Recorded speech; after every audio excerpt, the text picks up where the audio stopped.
When the news of the ruling from court came through that the report must be released and must be released by 5, amazing scenes of people in the church waving South African flags, wearing, regalia that speaks to kind of patriotism, really, and kind of joy, I suppose. What happens now? Where do you channel that feeling moving forward? Well, I think the battle is only just beginning. The release of the report is the first stage in a process, because ultimately what we're seeking to get out of this is accountability, to stop the rot that is at the highest echelons of government and state institutions, and to hold those responsible for selling our sovereignty, selling our nation to politically connected elites. Those people need to be held to account.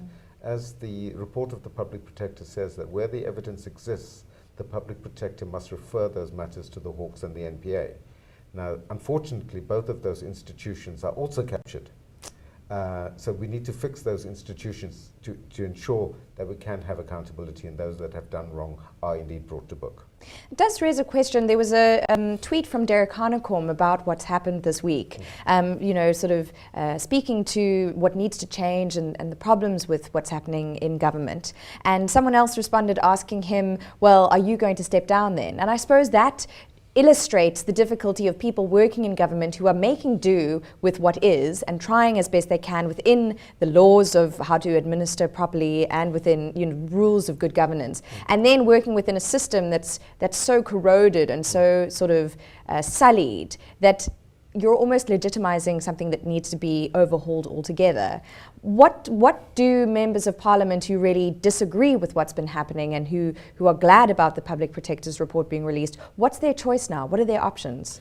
Well, I think the responsibility on Parliament is now to ensure that the report is implemented, that the Commission of Inquiry that the report proposes is in fact put in place, and it's put in place in accordance with the timelines and the framework that is set out in that report, and that as the report itself says, there must be regular report backs to Parliament on the progress in the implementation of the findings and remedial action. So Parliament's got a very important role to play, and those members of all political parties, including the ruling party, need to interrogate that report and ensure that it is in fact implemented, and they don't repeat the debacle that we had before with the Nkandla report. And I think that's a lesson for Parliament to learn, and they have been wrapped on the knuckles by the Constitutional Court for the manner in which they dealt with the Nkandla report, and they must make sure that they deal with this report properly and hold those responsible to account. So hopefully lessons learned, including not using an opera soundtrack for your presentation on fire pools. But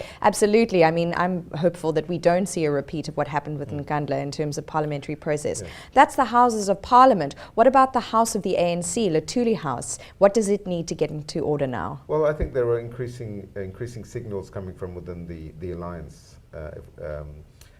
The fact that the SSCP attended the People's Assembly on Wednesday and spoke out very strongly against state capture. The leader of the ANC in Gauteng, Paul Mashatile, was there expressing the same sentiment. The day before that, one of the biggest public sector unions, NEHAWU, came up very strongly and called on the president to step down.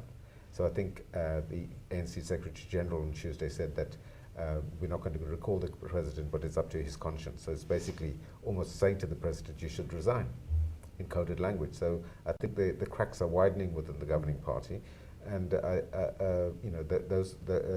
pressure needs to be maintained in order to ensure, as we as Safe South Africa have been saying all along, that the president must resign because he has breached his oath of office, he has lost the confidence of the people of South Africa, and the social contract that we had with him does no longer exist.